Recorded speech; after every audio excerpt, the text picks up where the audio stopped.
Hello, everybody. I'm Grant Fluff from Floodsters Sports Zone, and welcome to Season 1, Episode 21 of Floodsters Sports Zone. This week, we have Rourke making his second straight appearance, and my pal CJ. Thank you guys for coming on. Should be a lot of fun. Of course. Thank you, Grant, for having me. No problem. And of course, before we begin, I want to remind you to go follow Floodsters Sports Zone on Instagram. Daily sports news every week. You won't be disappointed. And this is the meme account I used to use, but I no longer use because I have no idea why. All right. We will begin with the Clippers trading Patrick Beverley and Rajon Rondo and Daniel Arturo to the Grizzlies for Eric Bledsoe. Anyone want to give their opinions first? Rourke, you can go first. I think that's given up a lot for Eric Bledsoe. I mean, yeah, that's not much more to say than that. He's hasn't been that great since he was in Phoenix. He was okay in Milwaukee. Patrick Beverley's been great in LA, so I don't see why they gave him up, but they did. Yeah, they seem to give up. He's like a big piece of their defense, and isn't Drew Bledsoe on like his fourth team in like the past 3 years now. So this feels like a lot to give up. Where they could have gotten, I don't know, they could have gotten more or given up less than what they did.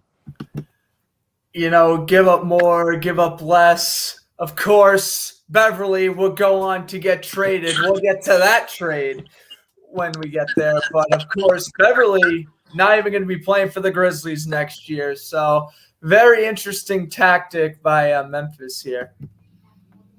Moving on to the Predators re-signing goaltender UC Saros to a 4-year, $20 million deal. A young goaltender, 26 years old, going to be the full-time replacement for Pekka Rinne in Nashville now. And I honestly feel like this is fine. If they gave him pretty much anywhere under 5 years, I think this would have been a fine contract. Anything over $30 million I felt would have been an overpayment. This is a fine contract for me. Do you guys have any say in this? I know the NHL salary cap is a lot different than NBA and all the other ones. So that feels like fine for a starting goaltender. Yep, absolutely. And pretty good signing there for the Predators. Another hockey re-signing here. The Wild re-signed left winger Kevin Fiala to a 1-year, $5.1 million deal to avoid arbitration. This is an overpayment, but this is basically the NHL version of a franchise tag where, yes, you're going to overpay a player, but as long as you get him for the 1 year, you don't necessarily have to worry about that until next offseason. Fiala should be playing on the first line for Minnesota next year. Moving on to the Padres finalizing a contract with pitcher Jake Arrieta. Of course, he'll play with San Diego for the rest of the year. Me and Rourke were going over his stats last week about how poor Arrieta was playing on the Cubs this year, and the Padres pick him up just 2 days after he lands in free agency. He has an ERA of over 5. He just hasn't been the same pitcher since around 2018, 2019, and it is shown this season that he seems to be cooked, but is Arrieta the type of pitcher who can potentially lead the Padres somewhere in the playoffs? Yeah, we talked about him last week about how bad he's been, but the Padres are trying to win this season, so I'm sure they see something in him that'll help them achieve that goal. So maybe he'll have a great rest of the year in San Diego, but maybe not. Who knows? Didn't he already go down in his first start? Didn't something happen to him, like his shoulder or something? I think he already got. What I'm aware of, but maybe. But again, I don't really know what this will do other than trying to bolster up the starting pitcher rotation for the playoffs. Moving on to the Celtics re-signing shooting guard and point guard Marcus Smart. 4 years, $77 million. CJ, I'm pretty sure you're a Celtics fan. You can start this one off. Yeah, I like it.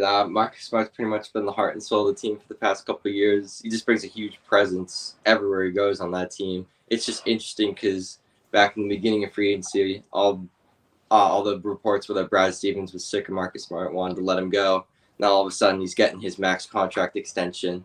It's just it doesn't really make much sense to me to where they're going. But if it all ends up with them doing good this year and getting a max player next year, that's all worth it. Yeah, I don't dislike the signing either. Marcus Smart is probably one of the best on-ball defenders in the NBA. And just the energy he brings defensively is phenomenal. It's just he can't do anything offensively. He'll have one game where he'll hit like 7 3-pointers and have a game where he'll shoot like 20 3-pointers and miss them all. So I've never been a big fan, but maybe a bit of the inconsistency side on the offensive side of the ball, but we can't really glance over how good he is defensively. Of course, 2-time all-defensive player. And this past season, he averaged 5.7 assists, which I'm pretty sure was a career high, and it was by quite a bit as well, by about 0.8%. So this guy is, again, he's a very good defender. Some nights he goes off and, hits 7, 8 3-pointers, and then the next night he's going to miss 10. But listen, we just can't deny how good he is defensively, and I think that's the majority of the reason why the Celtics are going to give Smart almost $80 million here. So defense, of course, important aspect of the game, and Marcus Smart definitely thrives in that area. Moving on to the Cincinnati Reds and Chicago Cubs playing in the 2022 Field of Dreams game. Of course, in Iowa, that will be taking place on August 11th of next year. Of course, the White Sox Yankees played this type of game last week. Chicago won. The White Sox, that is. Now the other Chicago team will be playing their NL Central rival in the Reds. He takes on the matchup. I mean, I just find the Field of Dreams game concept really cool because of the movie. I really like the movie. So we talked about it last year. Did we say that was the highest watched baseball game ever? Yep, this was the highest rated regular season baseball game watched in like 15 years or something. Right. So doing that year after year will continue to make lots of money. So it was a good financial decision by the I think it's obviously – oh, sorry. Huh? Oh, well, yeah, but I thought, this is obviously good financially for the MLB, but I feel, and this is just my opinion, but I feel you could have had a little bit of a better matchup. I think the Chicago Cubs, since they're such an old organization, I understand why you want to have them in a centennial game like this. However, the Cincinnati Reds, I understand that they are on the rise, and they're actually second in the division right now. But I feel the Reds still have a pretty small fan base, and they're still in that medium market type of team in which I really can't say a medium market team should really be playing in games like this because I feel like that could hurt the ratings, maybe contradict, and the Reds get more fans after this game. I have no idea. We'll have to see how that works, of course. But personally, I wanted it to be, and this may be just me being from Boston, I don't know, but I would have loved to see either Red Sox Yankees or Red Sox Blue Jays playing in this type of game. Won't happen next year. Maybe it'll happen the year after. We shall see. I feel like the Dodgers will probably get a game like this in the next upcoming years as well, so we should see on that. Yeah, I was going to say like Dodgers, Padres. Padres, Dodgers, Giants. Definitely potential matchups. Moving on to Dodgers pitcher Cole Hamels, actually been placed on 60-day IL with an arm injury after getting signed last week. So the Dodgers signed Cole Hamels because the pitchers have actually been falling down like flies the past few weeks. They acquired Danny Duffy, but he hasn't really performed that well. I think he may have been on 10-day IL as well. They signed Hamels, dealing with an apparent arm injury during his workout, and now he is essentially out for the rest of the season, which is a bummer. 37 years old. He could very well retire at the end of the year. What do you guys take on this? Yeah, I've been seen him around a couple of years now. I feel like it's just a ring chasing thing, just to like end bottom of the rotation type thing. If there's more injuries. Ring chasing, maybe. All right, and here is the news of the week. And oh boy, am I going to have fun being a Jaguars fan here. The Jaguars released Tim Tebow. Not after the entire preseason, not after training camp. They gave him one preseason game and cut the cord. First off, let me say, they only gave him 16 offensive snaps, which I feel like they should have gave him more. But here's the thing with Tebow. He has been out of football since 2015. You figured that he wasn't even going to make the 53-man roster anyway. It makes sense why they released him. I'm actually glad the Jaguars released him because I think Tebow would have been absolutely lost out there. Heck, even the few times they had him run a route, he looked lost. But my issue is, how do you build up all this hype, bringing him back, pairing him up with this college coach in Urban Meyer, just to release him after one preseason game? He had one target in which his teammate got the reception instead, and he misblocked a few times. What are your guys's? I'm really curious to hear your guys' opinion on this, but Tim Tebow is no longer a Jaguar. Yeah, so I think it was a terrible signing in the first place. I mean, I don't know if they ever tried, but I'm sure he wouldn't have been too successful. Why not try to play him at quarterback? Urban Meyer came out the other day and said he's still not going to be the starter. So Tebow, back in the day, certainly better than Gardner Minshew. So why not let him try to fight for that job? But yeah, no. The issue is with the quarterback is I just don't think the Jaguars have interest in trading Minshew right now. And that's why I was also thinking you could have transferred him back to a quarterback, but I don't know. CJ, what do you think? Yeah, it didn't really make much sense to me. It feels like just a publicity stunt to keep their camp like in the news. I don't know. I didn't really like it from the beginning. Yeah, I've been hearing a lot of that publicity stunt too. I kind of agree too. I mean, I get what Urban Meyer was thinking, like, okay, he retired from baseball. If I can make him into the tight end in the pro level like he was a quarterback in the college level, we may have something going. And the Jaguars have one of the worst tight end rooms in the entire league. Chris Mattez was brought in, former Panther tight end. He's primarily a blocking tight end. And they have James O'Shaughnessy, who is very good, but he's consistently injured. If Tebow had a shot to make it as a tight end on any NFL team, other than maybe the Jets, it would be the Jaguars. And again, the fact that he gets cut after one preseason game really shows that, you know, everyone who questioned this move is correct in the long run and that this was a stupid idea, and very surprised that not only Urban Meyer would do this, but the Jaguars front office would let Urban Meyer do this. Just seemed like it was – I mean, I was never a fan of it either. I figured it was going to backfire, and it most certainly did. So – Tebow is no longer gone. I think that's the end of Tim Tebow officially. I don't see him coming back in any professional sport. I'm sure you guys could agree. Tebow is 34 years old now and getting cut from football, retiring from baseball. I think he's just going to stick as a college football analyst. Yep. Well, maybe the Mets might need a bat now. What have they lost? 9 of the last 10? Oh, jeez. The Mets are atrocious. And they're playing the Dodgers again tonight. That road trip they're on is brutal. I think the last 13 games are all against the Dodgers and the Padres. So it's a road trip. The Mets were leading the division 2 weeks ago, and now they're in third. Time flies. I also like the New York Mets, so you know, Tebow's following me around everywhere. Maybe he'll start playing for the Bruins if he suits up in a hockey uniform. I don't know, but Tebow's following me around. Play for the Mets, play for the Jaguars. Bruins or Trailblazers, watch out. Don't let Tim Tebow on sight.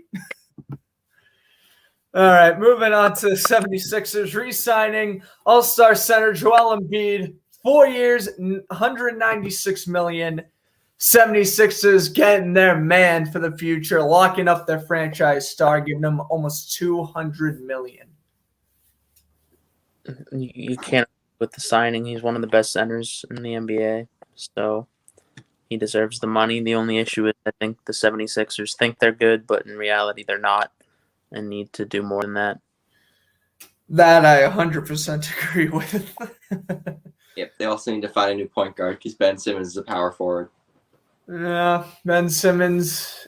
I'll tell you one thing. If Ben Simmons if he continues to miss his 3-point attempts, 76ers ain't going nowhere in the playoffs. They'll be a playoff team because they have the talent to be a playoff team. But overall, yeah, I can't say I would be that impressed with the 76ers. I just think Philadelphia is just stuck in that we can advance past the second round type of deal. They're basically like a lot of Clippers teams in the past, I feel.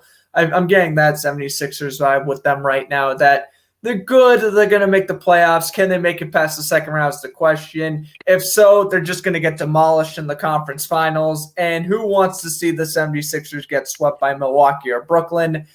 That's not that interesting, so. Embiid, though, in 51 games last year, had 28.5 points, 2.8 assists, and averaging over 10.5 rebounds a game. So, again, he's a very good defensive player, can bring a lot in the offensive game as well. But I personally think the 76ers, they're going to need to acquire someone like Damian Lillard or Draymond Green to really make that next step forward and becoming a real playoff contender, I would say.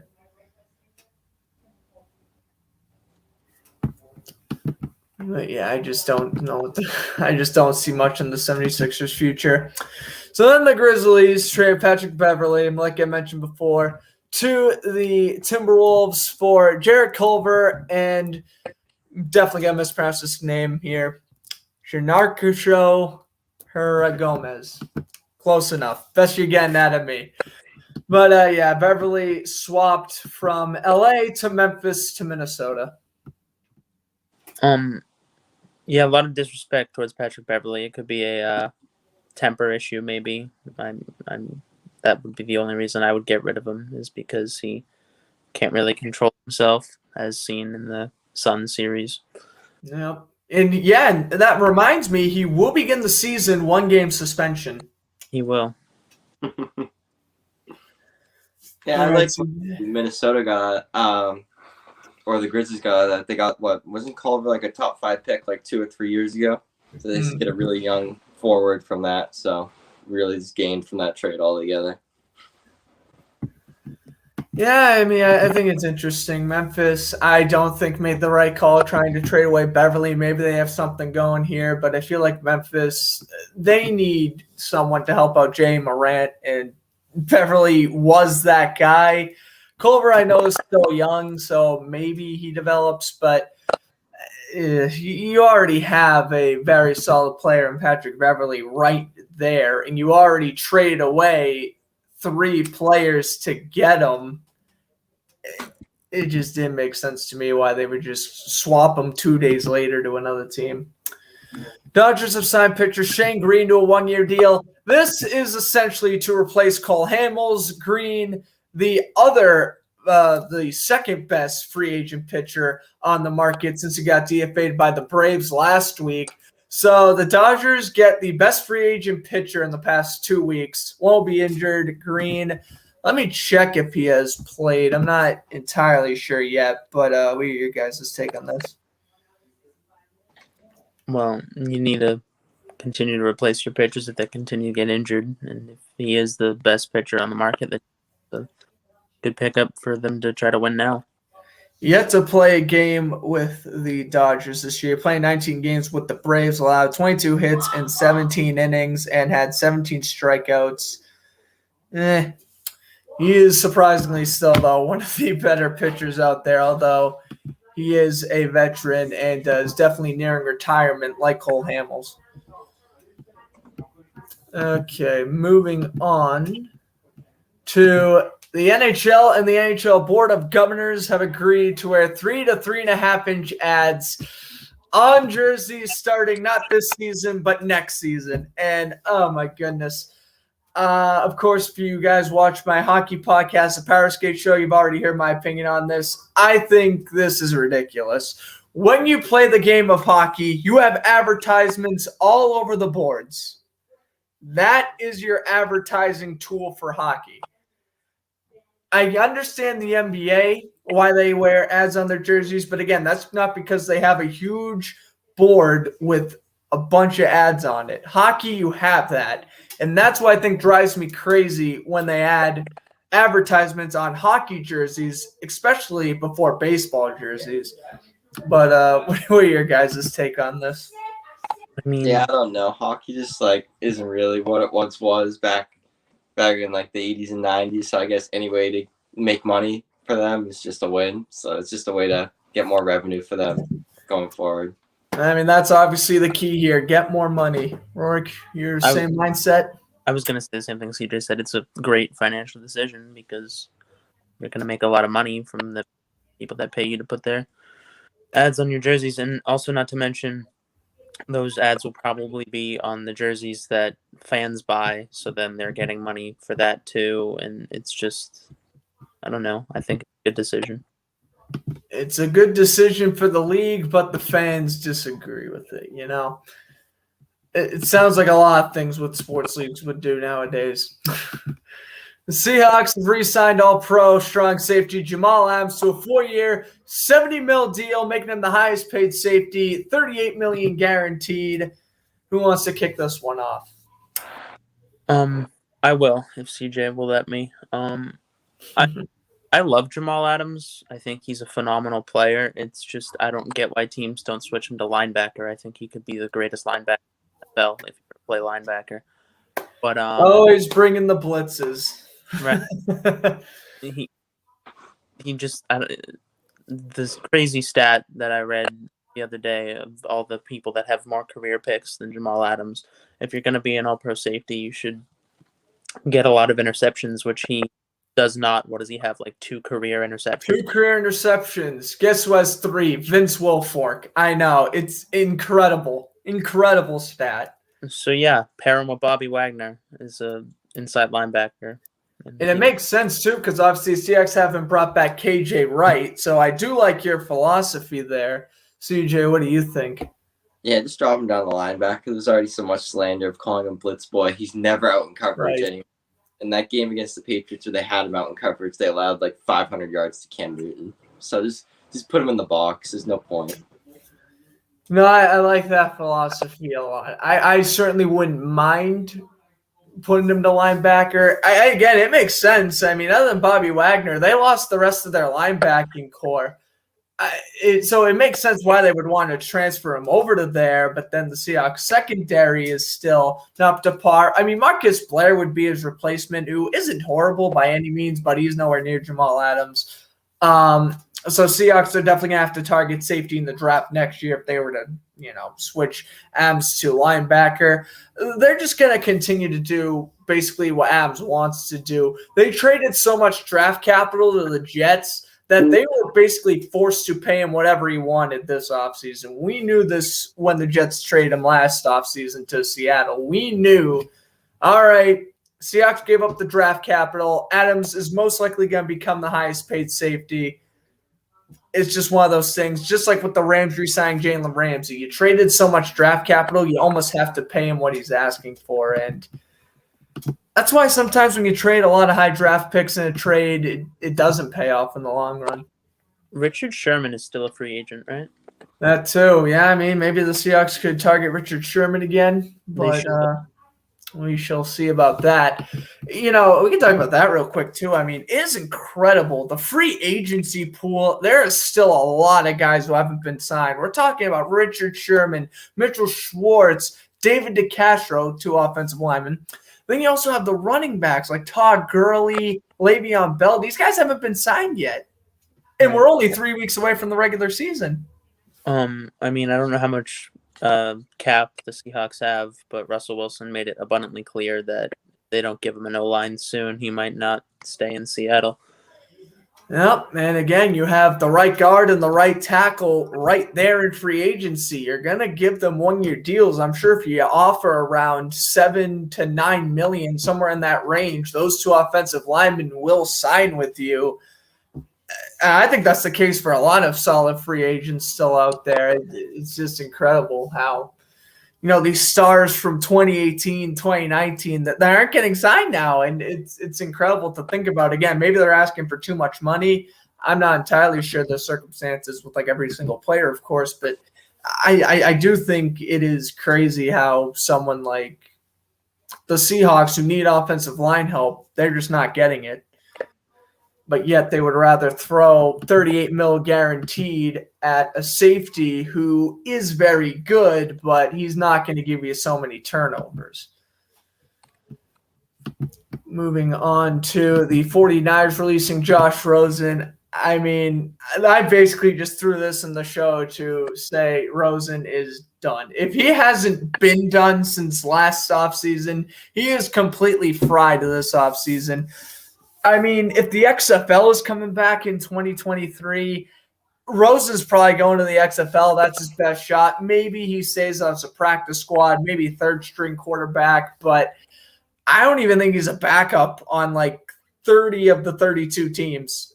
Rosen is just that bad, and it is so unfortunate that, you can give him some slack with the Cardinals being drafted there, seeing why he's struggling, and even the Dolphins when he was on Miami, he was pretty bad. But when you're on a good team like the Buccaneers and 49ers and still getting released, that really shows that you're just not good. What did the Cardinals draft him? I know it was top 10, right? I believe it was 8 overall, I want to say. Could have had Josh Allen or Lamar Jackson, by the way, or other notable players, but those are the two quarterbacks they passed up on. Yeah. Imagine the Cardinals with Lamar Jackson or Josh Allen. Like, you think Kyler Murray's good? With Lamar, Josh Allen, they'd be on a whole nother level.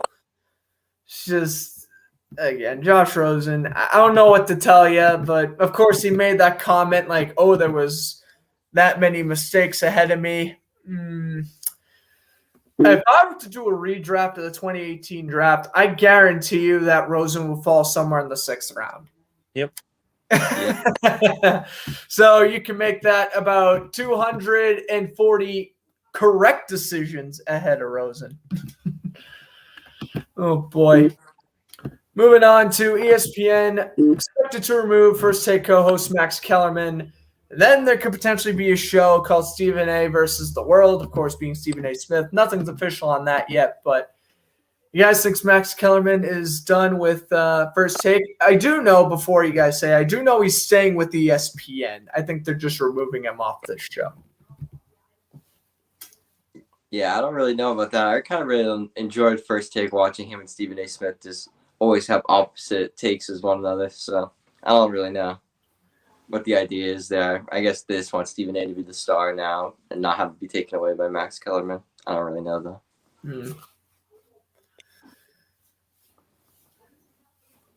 I mean, I'm going to put it to you this way. Max Kellerman, he was never a bad analyst. And all I know, he said the Andre Iguodala thing and this thing and that thing, and he said Tom Brady would fall off a cliff back in like 2016.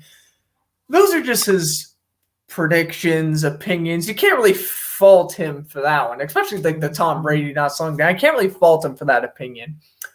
My one issue with Max Kellerman is that he flat out said in the middle of the 2020 playoffs that hockey is not considered as one of the 4 major sports.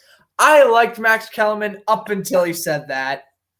Hockey is my favorite sport, if you guys didn't know. You ain't dissing hockey and you ain't hearing it from me. And right there, I'm just like, you're a good analyst, but if you don't think hockey is one of the 4 major sports, I'm sorry. You got to just, I don't want to listen to you talk, basically.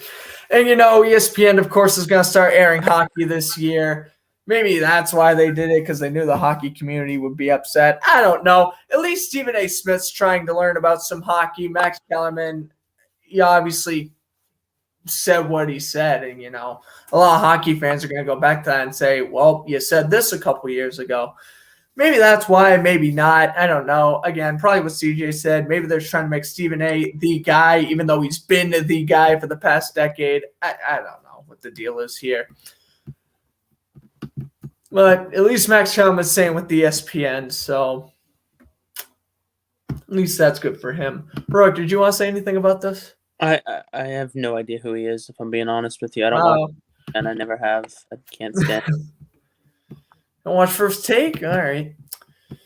All right, well, this was just funny, but Hall of Fame wide receiver Terrell Owens says he ain't washed up, and he would 100% succeed in the NFL today if he came back. Of course, Terrell Owens, Hall of Famer, 47 years old. He recently ran a 4.4 40-yard dash, and he would be interested in a comeback, but obviously he hasn't even attempted to play football since 2012. Obviously, Owens is just talking out of his anus. He is not coming back, but so funny, though, that Bo Jackson said the same thing, I think, last year. I think Bo Jackson said something like, oh, if I was in today's league, I would be the best running back, like without a question or whatever. And he's saying this while at his current age.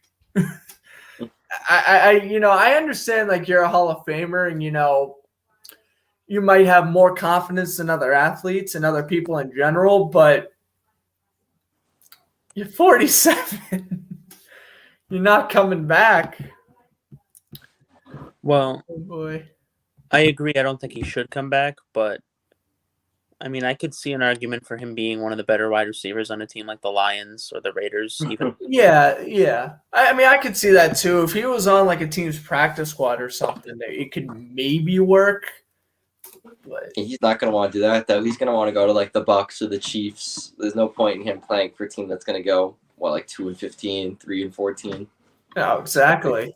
Yeah. Of course, Owens doesn't have a ring, does he? No, he doesn't. Yeah, so he probably would want to join a team like the Bucks or Chiefs. Exactly. Yeah, it just dawned on me that Owens never won a ring. And he's taken that route. I think the only retired receiver I could see play well is Calvin Johnson.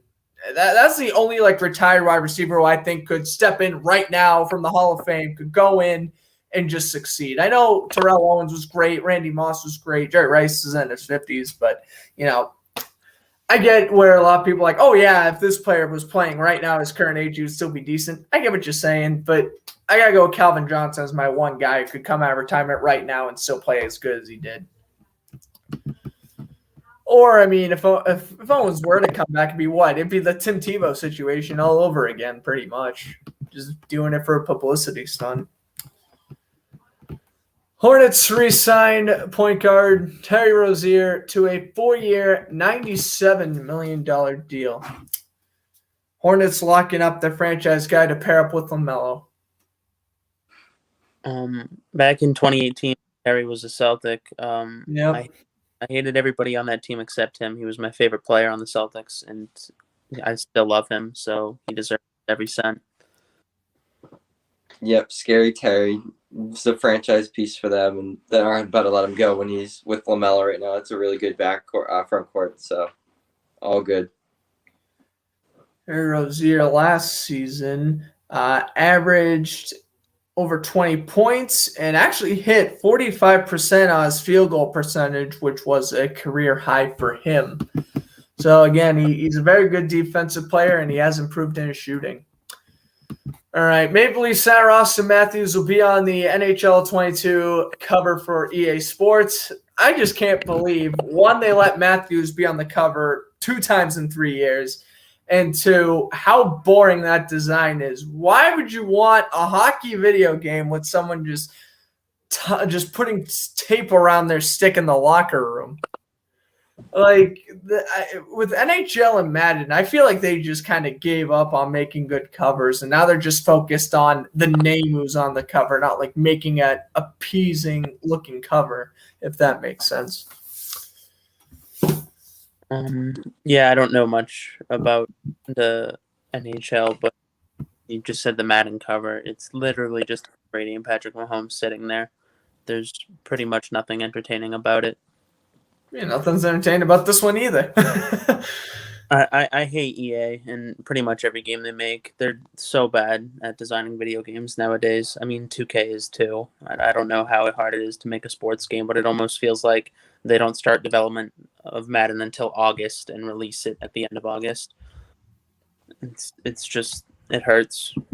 It does. I get what you're saying. I mean, you have like the terrible glitches, the bugs, the hacks, all that good stuff in the video game, and it just sucks the fun out of a lot of people. And I know the NFL's going back to 2K as well relatively soon. If that surpasses Madden, Madden's done. Really, EA Sports, I think, is done as long as, well, there wouldn't be as long as FIFA's still around, but other than FIFA, I really think that, especially for the NHL and NFL side of things, I think the majority of the fan bases now, they're getting tired of it. They're like, yo, why are you giving us terrible covers and you're not doing anything with our game modes? We don't appreciate it type of deal. And it's coming up with such a lackluster covers, kind of unfortunate.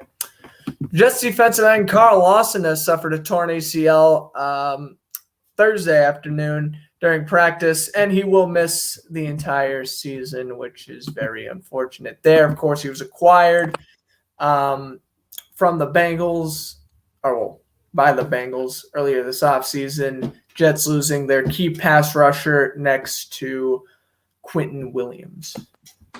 Yeah, this is the most Jets thing in the world. Doesn't really matter. Still, the Jets always find a way to have things go wrong in training camp and all that. Yeah. Yeah, I love Carl Lawson. I really wanted him to sign with Indy back when we still need a left end after Justin Houston left, even though we got Quiddy Pay. But I was sad when he went to New York, so see him wasted. But oh well. And yeah, I think he's got 2 years left on that contract, and already one's gone. And yeah, it's just very unfortunate for Carl Lawson, one of the more underrated defensive linemen in the game.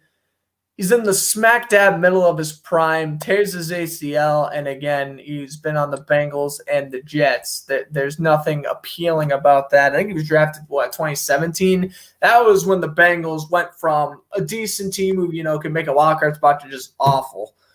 It was during that transition stage for Cincinnati where they brought him in, and just, very unfortunate that player like his talent is being wasted, like you guys mentioned. Okay, moving on to Henrik Lundqvist announcing his retirement early Friday morning. Lundqvist won 500 career games if you add in the regular season and playoff wins combined. He had 64 shutouts and a .918 save percentage in a regular season. Essentially, Lundqvist retires as the greatest goalie to never win a Stanley Cup, and very unfortunate to see him go out like this. Obviously, he was on the Capitals last year, but suffered his heart surgery, underwent that, which made him miss the entire year. I think that's the main reason why he retired, was because of that heart surgery last year. I think if he stays healthy, he plays until at least 2023. But what are your guys' take on King Henrik hanging up the pads? Yeah, with heart issues, I didn't think he was coming back. Same thing with LaMarcus Aldridge. When he had the heart issues, he was done right away. So I didn't think he was going to come back once I heard about it earlier in the year.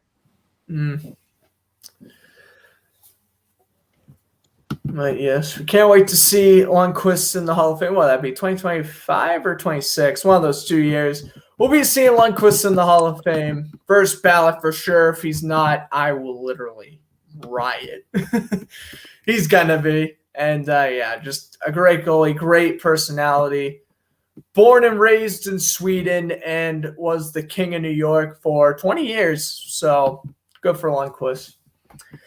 Celtics re-signed center Robert Williams to a 4-year, $54 million deal. So Boston throwing over $130 million this week at both Williams and Smart. What do you guys think of Robert Williams? I love him. I think he's a great basketball player.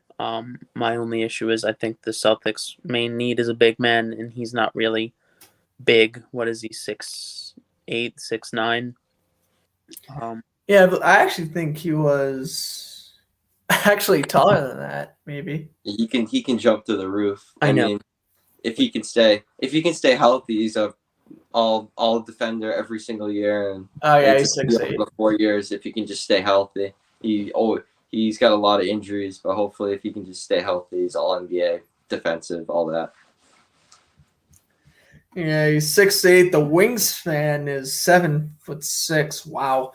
And again, he's 23 years old. This guy is still extremely young, and we've seen the talent when healthy that he is a very good center, a starting center without a question. I think, yeah, you're in this payday as long as he can stay healthy and just stay consistent. This is a good deal. If they play him and Al Horford at the 4 and 5, I think that would be amazing. I don't know. They're just an offensive player in Al Horford and a defensive player in Robert Williams. And then whoever you want at the 1, 2, and 3. And the Celtics might win a championship. They won't, but they might. I like the way you're thinking. And honestly, yeah, I mean, the Celtics bringing back Al Horford, I mean, that was an interesting move. Giannis Antetokounmpo has agreed a contract to become part-time mower for the Brewers. I think this is really cool. We know Aaron Rodgers is part owner of the Bucks. We know Patrick Mahomes is part owner of the Royals. It wouldn't surprise me when Tom Brady retires, he becomes part owner of the Red Sox. Yes, I do think that'll happen. And it really doesn't, surprise me that Giannis would do this with the Brewers. And honestly, it's good for the fans, for the city. Obviously, Giannis isn't going anywhere. They re-signed him sometime during last season. It makes sense. And the Brewers are on the right track. They rebuilt for a couple of years, but this year they're leading the NL Central. They're going to be in the playoffs, barring a collapse at the end. And Giannis, hey, trying to win another ring while you're at it. Yeah, Giannis. Yeah. You can go, CJ. I just love Giannis. Let him buy part of the Brewers with some of his $200 million, all to him. I was just gonna agree with what you said, Grant. That it's good for the city. It's good so that they know that he's invested to stay here. Because I think there was talks a couple years ago that Giannis was leaving, but now it's official that he's not. Yeah. I mean, this is great. Giannis, when he retires, obviously that won't be for a long time from now, at least 8 or 9 years, most likely. But we know that if Giannis retires, he's staying in Milwaukee and he's still going to be, owning the Brewers. I think that's very cool. And again, it's awesome for the city. All right, now get on to yesterday's news. Oh boy, this was something.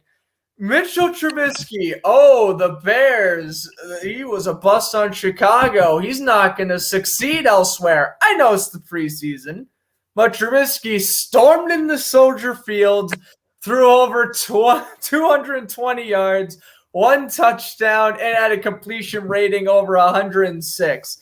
I know it's preseason. I know it's the Bills and they have a good system. But this just raised me the question, does Trubisky succeed on other teams if he wasn't drafted by Chicago? I guess I should say I want you two to come up with one team you would rather seen Trubisky get drafted by and where you think he would actually have succeeded. I've always liked Trubisky because in some weird way he reminds me of Andrew Luck. But the Colts, I'd like to see him have played in Indy. I think he would have been great had he not been in Chicago. But I just hope if the Bills ever play the Bears in the regular season that they play Trubisky just to be funny. and hey, as long as he puts up the stats like he did yesterday, Bills are going to win that game. So, CJ, where would you have wanted to see Trubisky land and where you think he would have actually succeeded? I would have liked him in the Colts system, honestly. But yeah, the Bears, I don't know what it is. Every time they have a chance at the franchise quarterback, it always falls through. So hopefully this Justin Fields thing works out. But that hit. Yeah, that hit yesterday too late in the game. Luckily, Fields isn't injured by that. But that was Justin Fields' welcome to the NFL moment right there. Yeah, well, he stuck through it, though, so that's good. But it looked really bad at the moment. Like, the headband came off and everything. Oh, yeah. That was a scary hit at first. I'm like, whoa, we could potentially see a concussion here. But he was fine. Came out the next play and did well. But, yeah, that was just a very unfortunate hit. But, we just got to hope Chicago doesn't ruin Justin Fields like they ruined Trubisky and Jay Cutler and all these other guys. They haven't had a legit quarterback since the 80s. I'm sorry, but Jim McMahon has literally been the last Bears legit – well, and I guess Jay Cutler for that 1 year. Or 2 years he was good, but yeah. Bears just are notorious for having atrocious quarterbacks, and I don't know if Fields will fall down that road, but I can assure you Andy Dalton will fall down that road. So What are you talking about? Fortunate there. No, I think Andy Dalton's going to do terrible. But if I had to see Trubisky get drafted elsewhere, I could see him fitting in the cult system. And honestly, keep him in the NFC North. If he was drafted by the Vikings, I feel he would have done well. Was he drafted before Cousins made it to Minnesota? Yeah, he was drafted in 2017, yeah. Okay. And then Cousins went to Minnesota in 2018. I mean, yeah, you draft Trubisky there in 2017, he succeeds. You don't have to throw all that money at Kirk Cousins. Yeah, but then you have a way more elusive quarterback, too. Trubisky can run, surprisingly. He's pretty quick. I know that's why he reminded me of Andrew Luck. Yeah. What was he, the number 2 overall pick behind Carson Wentz? Number 2. I thought Goff was number 2, but no, the year Goff before. was number 2, 2016. Yeah. Goff was 1 in 2016. Wentz was number 2. And then in 2017, Myles Garrett was 1. Trubisky. Yeah. I mean, due to the fact that they reached on Trubisky so hard with all the other quarterbacks there. Deshaun, not now because of what's going on with Deshaun. Yeah. But best quarterback in the world, Patty Mahomes. Yeah, messed up on Mahomes. I think they had another good 2017 QB. I'm trying to think of who it was, but there was someone who fell. I'll try to get the name of it right now. But the Bears definitely messed up. And wasn't that the Lamar one too? Didn't Lamar go to 32? That was 2018. Draft. I know I was mentioning that with the Rosen pick. I was like, oh, well, they should have. Rosen. But, just very unfortunate with Trubisky and he was okay on the Bears too. I think that's the worst thing of them all. He was actually okay on Chicago. Was he going to lead into a Super Bowl? No, but he was good. I don't know. I guess Trubisky did end up being the third best QB out of that class. Never mind. But still, not great. Mm-hmm. But, hey, maybe he'll succeed. Maybe Josh Allen will get injured and he'll play a few games and do well and try to revive his career. Maybe Trubisky is Ryan Tannehill 2.0. We'll see about that. Flyers re-signed defenseman Travis Sanheim, 2 years, $9.35 million. Very underrated second-pairing defenseman here for Philadelphia. He is 24 years old, I want to say, and he is very quick, and he doesn't get taken off the puck easily, which is what you need out of a second-pairing defenseman. Any takes on this? No, but can I make a take on backing up for a second? Sorry. Oh, sure. Going back to Patrick Mahomes, this has nothing to do with Trubisky. I love Alex Smith. I feel terrible for what happened to him, but I would have been interested to see if they started Mahomes over Smith to see what Mahomes could have done as a rookie. Would he have the career that he had, or would he be done by now? I don't know. I feel Mahomes would have. Here's how this would have gone. If Mahomes started his rookie year, I don't think, he started his rookie year would have been horrible. I don't think the Chiefs won the Super Bowl either. I think what did the Chiefs go that year? 10-6. They probably do the same thing with Mahomes. They probably go the same record, lose in the playoffs, lose early in the playoffs, but people be like, okay, Mahomes was pretty good. Second year, I think he still explodes. I think the Chiefs win Super Bowl 53 and 54 if Mahomes plays his rookie year, if I got to be completely real with you. I think they beat the Rams in 53, and then they continue to beat the 49ers in 54. And then same thing happens. I think they lose to the Buccaneers in this past Super Bowl. But basically, I think if Mahomes started his rookie year, he would have one extra win. He would have one extra ring. He would have definitely beaten the Rams. I don't know about his rookie year, but I feel like without Tom Brady being Tom Brady, Mahomes would be 3 for 3 right now in Super Bowls.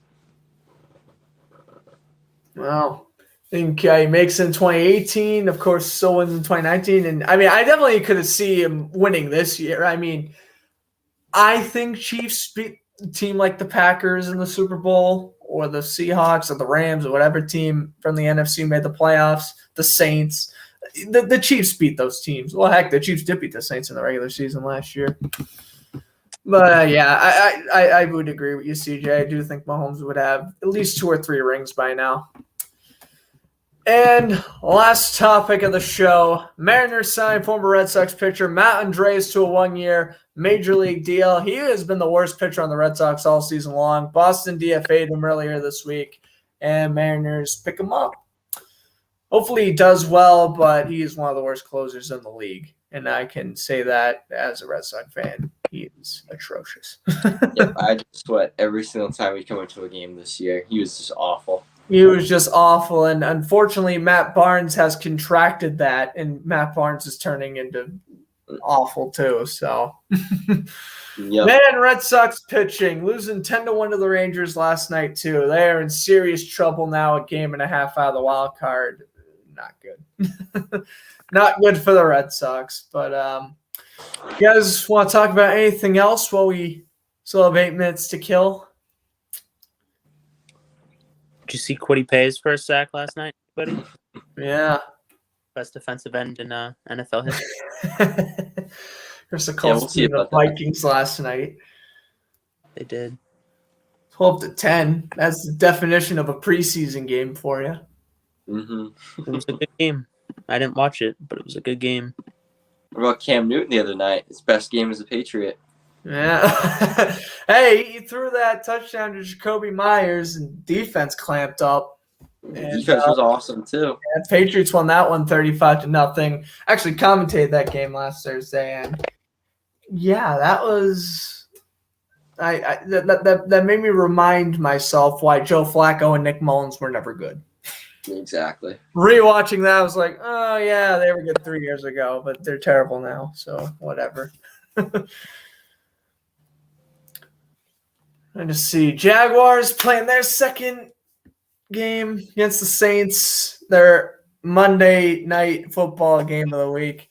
Hey, we get to see Trevor Lawrence. Let's see what he does. Hopefully he has a better second start like a certain Zach Wilson torching the Packers in the first half yesterday. And he played significant. I think Zach Wilson, he didn't play much in the Giants game, so I didn't really know what to think of him. He definitely showed that he has promise in that Packers game yesterday. And I just kind of hope Trevor Lawrence has kind of the same bounce-back type game, who had a not awful first game, not great first game, but maybe comes in against the Saints, plays a little bit better, and we'll see what happens there. Question for you, Grant. Yes. Urban Meyer did say that it is unclear who's going to start. Do you see any Gardner Minshew starts week 1 of this? Yes, I did hear about that. And, to be real, Minshew isn't the problem. It's pretty clear to me that last year the Jaguars were terrible because of their defense. Gardner Minshew was on pace to having a touchdown to interception ratio of 34-9. That's going to win you more than one game with a touchdown to interception ratio like that. Minshew was never the problem. It was always the defense. But when you have that number 1 pick, you want to take Trevor Lawrence. Lawrence should be starting week 1 unless he is dealing with any sort of injury. If he's dealing with injury, you start Minshew. But other than that, you got to start Lawrence week 1. You draft him number 1 overall. If he's ready, you just got to start him. What'd you say, CJ? Who did Jacksonville have their 1 win against last year? It was good old Rourke's team. But that's okay, because then they beat us week 17 to make the playoffs. So one hand washes the other. We get our lone win against the Colts. The Colts get their playoff clinching win against the Jaguars. Works either. It works both ways. I'm sorry. What did Indy go again, CJ? I forget.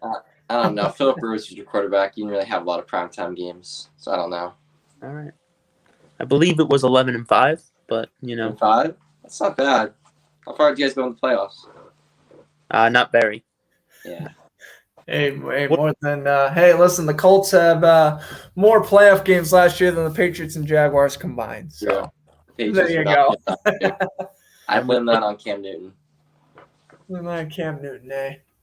I think Newton's gonna have a bounce back year. If you want my personal opinion, there is no way he just fell off a cliff that badly last year. He was actually good the first 3 weeks before he had COVID-19, and then injured, still dealing with shoulder injuries, and then obviously once he came back, he was horrendous. But I still feel I would rank Cam Newton as a top 20 quarterback if he just doesn't do what he did last year. Because I think we forget that he still had 11 rushing touchdowns too. Yeah, he can't throw the ball, but he can still run.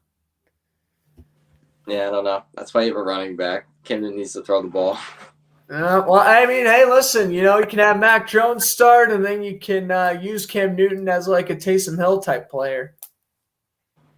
Maybe. Not an awful idea. I mean, Newton's, of course, way taller and like way bigger than Taysom Hill, but maybe. Maybe that's in the mind of Bill Belichick. I don't know. No, I don't think Mac Jones will have a career in the NFL. You don't think Mac Jones has a career? Well, I think his game this past Thursday would like to have a word with you. These past 2 preseason games would like to have a word with you. I think Cam Newton is going to have such a great year that Jones is never going to play, and he's just going to be New England's backup for the rest of his career. Yeah, because Newton's going to play until he's like 50 years old. Newton is 32. Not at all. Is he 30? I think he's like 32.